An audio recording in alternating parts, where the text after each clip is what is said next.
शादी, तलाक, विरासत और गोद लेना, ये सारे फैसले अभी तक आपके हमारे धर्म के हिसाब से तय होते हैं। लेकिन राजस्थान सरकार अब एक ऐसा कानून ले आने की तैयारी में है जो कहेगा कि चाहे आप हिंदू हो, मुस्लिम हो, सिख हो या ईसाई हो, नियम एक जैसे होंगे। और इसी का नाम है यूनिफॉर्म सिविल कोड, यानी समान नागरिक संहिता। सवाल ये है कि ये कानून है क्या? ये अभी क्यों लाया जा रहा है? इसके फायदे नुकसान क्या हैं और कांग्रेस इसका विरोध क्यों कर रही है? आज इस वीडियो में हम पूरे मुद्दे को शुरू से आखिर तक समझेंगे, संविधान सभा की बहस से लेकर राजस्थान की मौजूदा सियासत तक। नमस्कार, मैं प्रदीप हूं, आप थिंक 360 देख रहे हैं। पहला सवाल, यूसीसी है क्या? यूनिफॉर्म सिविल कोड, समान नागरिक संहिता। अलग अलग धर्मों के पर्सनल लॉ की जो आइकॉनोग्राफी है, Hindu code bill, Muslim personal law, Christian marriage act, तो भारत में अभी भी सिविल मैटर्स यानी शादी, तलाक, उत्तराधिकार, गोद लेना, भरण पोषण जैसे मामले हर धर्म अपने पर्सनल लॉ से तय करता है। हिंदुओं के लिए हिंदू मैरिज एक्ट है, हिंदू उत्तराधिकार अधिनियम है, हिंदू विवाह विच्छेद अधिनियम भी है। मुस्लिमों के लिए मुस्लिम पर्सनल लॉ है जिसको शरीयत एप्लीकेशन एक्ट भी कहते हैं। ईसाइयों के लिए इंडियन क्रिश्चियन मैरिज एक्ट, भारतीय उत्तराधिकार एक्ट और एक स्पेशल मैरिज एक्ट भी है। बहुत सारे एक्ट हैं। तो यूनिफॉर्म सिविल कोड का मतलब है कि इन सारे अलग अलग पर्सनल लॉ की जगह एक समान कानून जो हर नागरिक पर एक जैसा लागू हो, चाहे उसका धर्म कोई भी हो। ध्यान रहिए, ये सिर्फ सिविल मामलों की बात है। आपराधिक कानून यानी क्रिमिनल लॉ पहले से ही पूरे देश में एक जैसा है।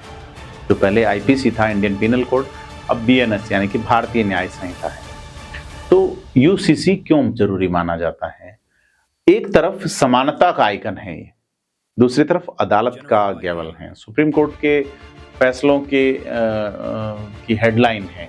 यूसीसी की जरूरत की बात संविधान से जुड़ी है। अनुच्छेद 44 जो नीति निर्देशक तत्वों का हिस्सा है, राज्य को निर्देश देता है कि वह सभी नागरिकों के लिए एक समान सिविल संहिता बनाने की कोशिश करे, वो लाए। यह अनुच्छेद कानूनी तौर पर बाध्यकारी नहीं है, लेकिन यह संविधान निर्माताओं ने एक लक्ष्य के तौर पर राज्य के सामने रखा था। आज से बहुत लंबे समय पहले, आज से 76-77 साल पहले। समर्थकों का कहना है कि लैंगिक समानता की बात होनी चाहिए, कि अलग अलग पर्सनल लॉ में महिलाओं के अधिकार असमान हैं, जैसे विरासत और तलाक में। कानूनी एकरूपता आएगी।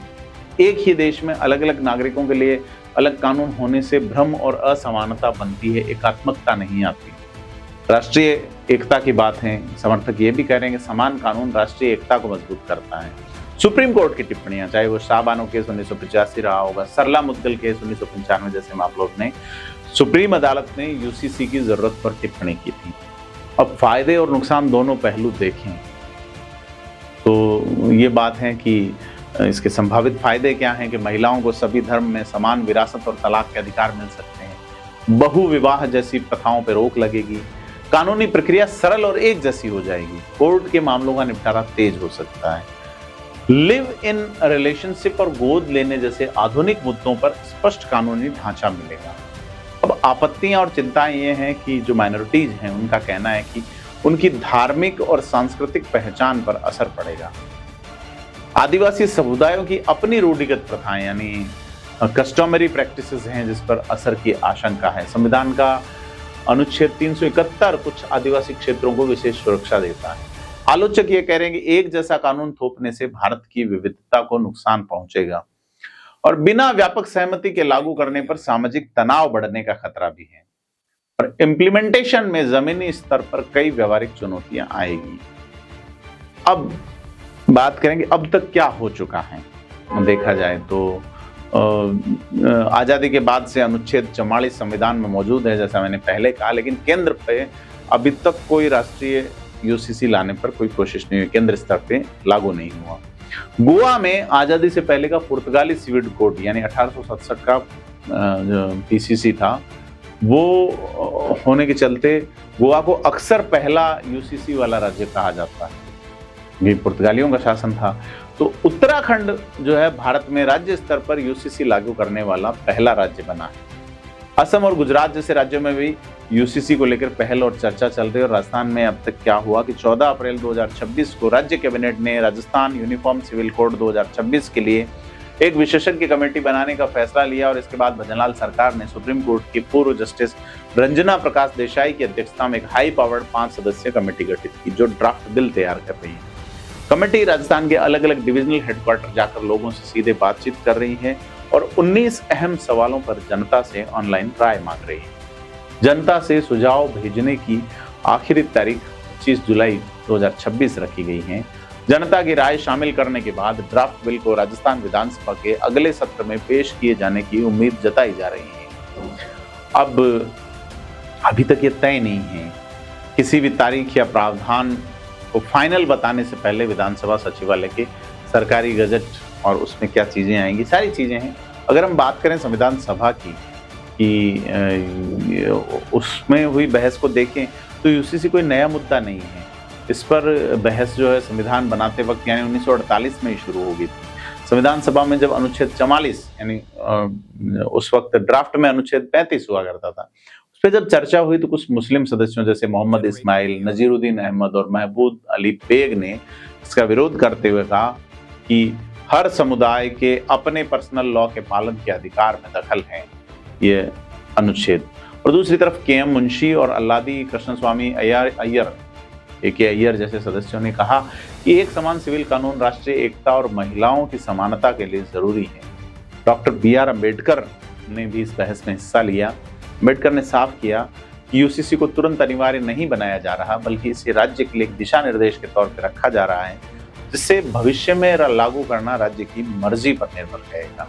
यही वजह है कि अनुच्छेद 44 को मौलिक अधिकारों यानी फंडामेंटल राइट्स की बजाय नीति निर्देशक तत्वों यानी डायरेक्टिव प्रिंसिपल्स में रखा गया। यानी यह लक्ष्य तो है, पर अदालत में इसे लागू कराने का सीधा अधिकार नागरिकों को नहीं मिल रहा। तो यानी 75 साल से भी लंबे समय से पहले से जो बहस थी समानता बनाम धार्मिक स्वतंत्रता, वही बहस आज राजस्थान की सड़कों और जन सुनवाइयों में फिर से हो रही है। राजस्थान में इसका असर क्या होगा अगर देखा जाए तो राजस्थान में अगर यूसीसी लागू होता तो इसका सीधा असर राज्य के हर नागरिक की निजी जिंदगी के फैसलों पर पड़ेगा।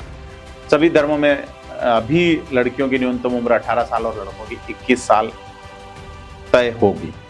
तलाक की प्रक्रिया सभी समुदायों के लिए एक जैसी न्यायिक प्रक्रिया अपनाने का प्रस्ताव है, जिससे एक तरफा तलाक जैसी प्रथाओं पर असर पड़ेगा।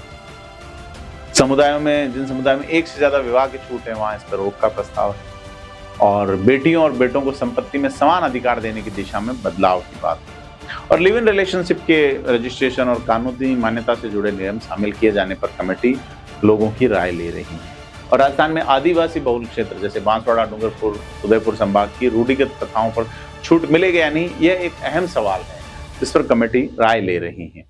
तो सारी चीज ये हैं कि कांग्रेस विरोध क्यों कर रही है।